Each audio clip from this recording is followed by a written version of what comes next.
And the last thing I'd said to him, like, I hope your old plane crashes.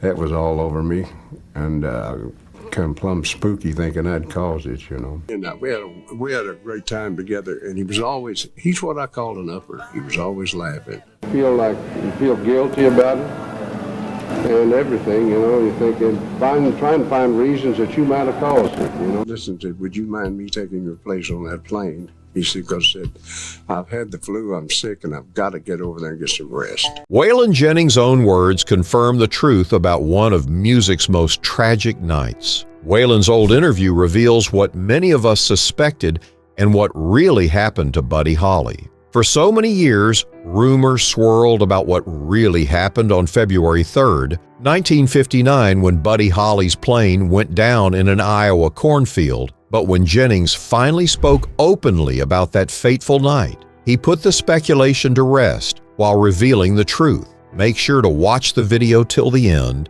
as we will be revealing what Waylon really said about Buddy Holly. He came in and he threw this bass at me, and I caught it.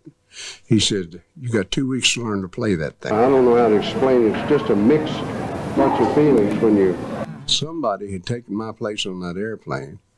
And then I had told Buddy, I hope your old plane crashes. Look, I never even saw a picture of the plane crash until 15 years later. Before that tragic night, we need to understand the bond between these two men. June 15th, 1937, Waylon Jennings entered the world in Littlefield, Texas, and Buddy Holly, just a year older, came from nearby Lubbock. Their paths crossed in the 1950s in a way that changed both their lives forever. Rock and roll pioneer Buddy Holly was already making waves when he discovered young Waylon Jennings, and in 1958, Holly produced Jennings' very first record, a song called Joel Blonde. Holly saw something special in Jennings and wanted him for more than just a recording session, which is when things got interesting. Holly was putting together a band for a tour and needed a bass player, but there was one problem. Jennings didn't play bass. Holly gave him an ultimatum that would change everything: 2 weeks to learn bass guitar.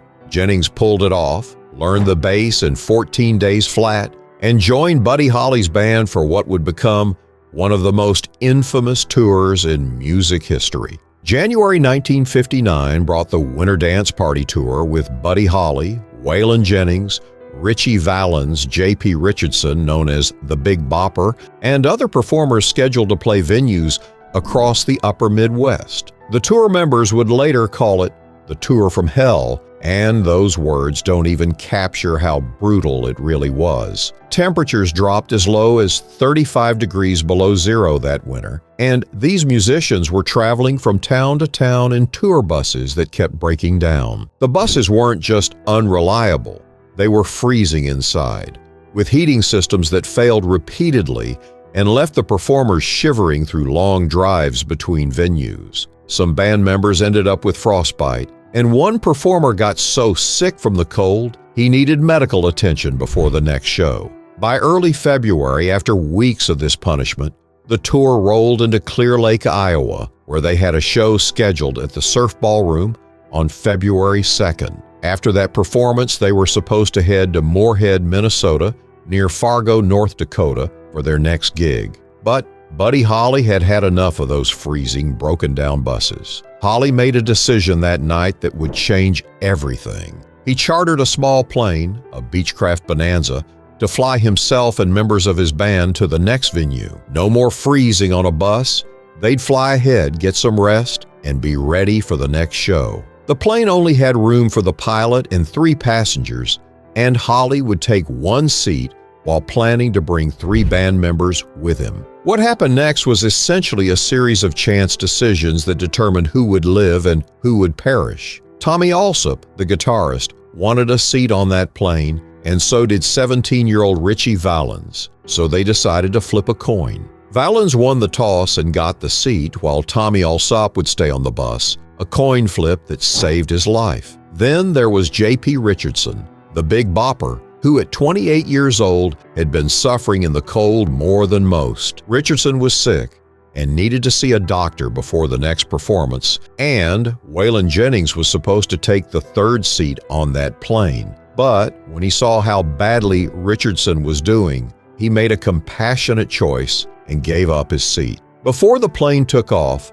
Buddy Holly and Waylon Jennings had one final exchange, the kind of joking around that happens between friends, the kind of casual banter that seems meaningless at the time but echoes through history. Holly, knowing Jennings was about to get back on that freezing bus, joked with him and said, "Well, I hope your bus freezes up again." Jennings shot back with a response that would haunt him for the rest of his life. "Well, I hope your old plane crashes." Just friends ribbing each other, nothing more. But those words, spoken in jest, became the last thing Waylon Jennings ever said to Buddy Holly. The plane took off at 12:55 in the morning on February 3rd, 1959. The flight should have taken a couple of hours, but instead lasted about 4 to 5 minutes. Snow was falling, visibility was poor, and the pilot, 21-year-old Roger Peterson, didn't have the training needed for instrument flying in those conditions, which meant when the plane went down in a cornfield near Clear Lake, Iowa, nobody had a chance. All 4 people on board perished on impact. Buddy Holly, just 22 years old, Ritchie Valens, only 17, J.P. Richardson, 28, and pilot Roger Peterson, 21. The official investigation determined the cause was pilot error under poor weather conditions, as Peterson simply wasn't trained for the snowy, low visibility situation he found himself in that night. Back on the tour bus, Waylon Jennings and the others didn't know what had happened right away, but when the news came, it shattered them all. For Jennings, that moment marked the beginning of a guilt that would consume him for decades. Years later, Waylon Jennings opened up about what happened to him after that night. And his words paint a picture of a man absolutely devastated by survivors' guilt. "God Almighty, for years I thought I caused it," he admitted in interviews, adding, "I was a completely changed person." He thought he caused it, all because of those last words. That throwaway joke about the plane crashing, and Jennings actually believed he was somehow responsible for his friend's demise. The guilt was so overwhelming that he stopped playing music entirely, admitting, "I wouldn't even play the guitar. I wouldn't pick it up." This was a man who had just been given his big break, who was on the verge of a career in music, and he couldn't even touch his instrument because of what happened. For years, Jennings was haunted by that night, and the what-ifs must have been endless. What if he'd kept his seat? What if he'd said something different to Holly? What if he'd insisted on taking the bus? But here's what matters most. Jennings giving up his seat was an act of kindness, as he saw that the Big Bopper was genuinely ill and needed help. That compassionate decision saved his own life, but the survivor's guilt that came with it nearly destroyed him. In the decades after the crash, all sorts of rumors began circulating about what really happened that night, because some people just couldn't accept that it was a tragic accident. Whispers started about a firearm being found near the wreckage, and some claimed there were bullet holes in the seats, with theories emerging that suggested maybe, just maybe, something more sinister had happened on that plane. 2007 brought a significant development when J.P. Richardson's son actually had his father's remains examined, wanting to know once and for all if there was any truth to these theories. The results came back showing no evidence of foul play whatsoever. A private investigator petitioned the National Transportation Safety Board to reopen the case in 2015, citing factors like possible weight imbalance and newly installed instruments in the plane. Federal investigators considered this request and reviewed the case, but ultimately, they didn't change their original finding. Pilot error in bad weather, nothing more.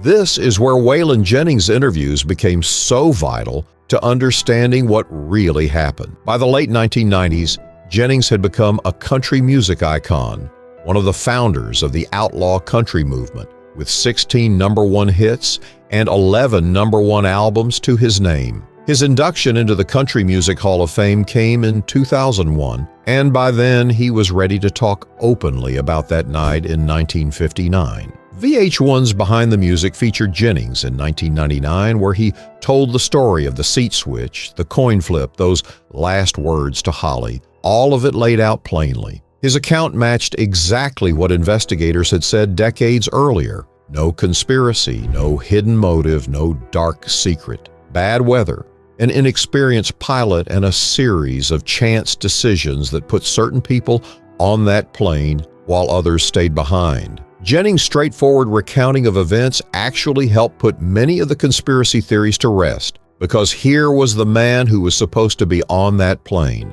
the man who survived by giving up his seat, confirming that it happened exactly the way the official investigation said it did. His interviews in Rolling Stone, People magazine, and various television appearances all told the same consistent story with no embellishment, no suggestion of anything suspicious, just a heartbreaking account of how a simple twist of fate saved his life while taking his friends. Eventually, Waylon Jennings did pick up the guitar again, forming his band called The Wailers, and relocating first to Arizona and then to Nashville. The music he made would transform country music forever. Teaming up with Willie Nelson, Jennings pioneered what became known as outlaw country, a rougher, more authentic sound that pushed back against the polished Nashville establishment. His music carried the weight of everything he'd been through, including that night in 1959, and in 1976,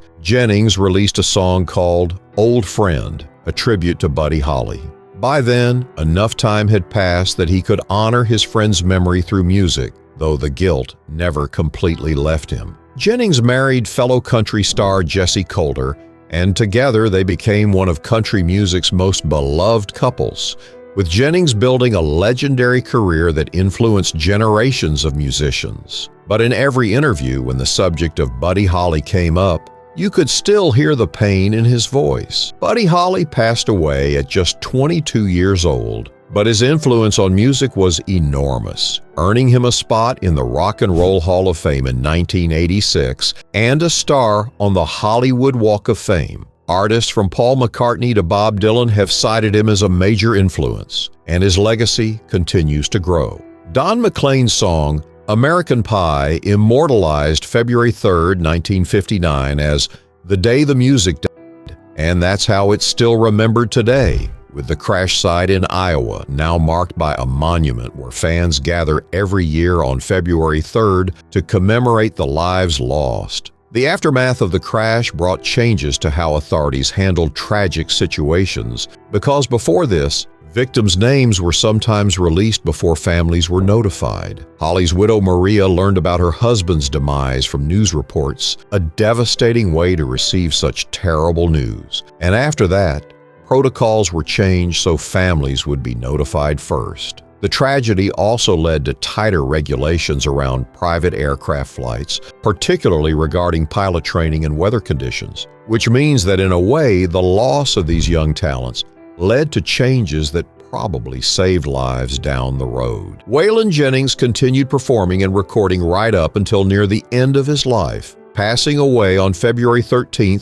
2002, at the age of 64. By then, he'd become one of the most respected figures in country music history. Throughout his later years, he remained close with Buddy Holly's family, and that connection, that bond forged in those early days and marked by tragedy, never broke. Holly's memory stayed alive not just through Jennings' music, but through his willingness to talk about what happened, to set the record straight, to honor his friend honestly. In his final interviews, Jennings was candid about the guilt he'd carried, acknowledging that for years he couldn't shake the feeling that somehow, some way, he was responsible. But he also came to understand eventually that what happened that night was beyond anyone's control, weather, circumstance, tragedy. The fact that he survived was just chance, because the coin could have fallen differently, the Big Bopper could have felt better, and any number of small changes could have altered who was on that plane.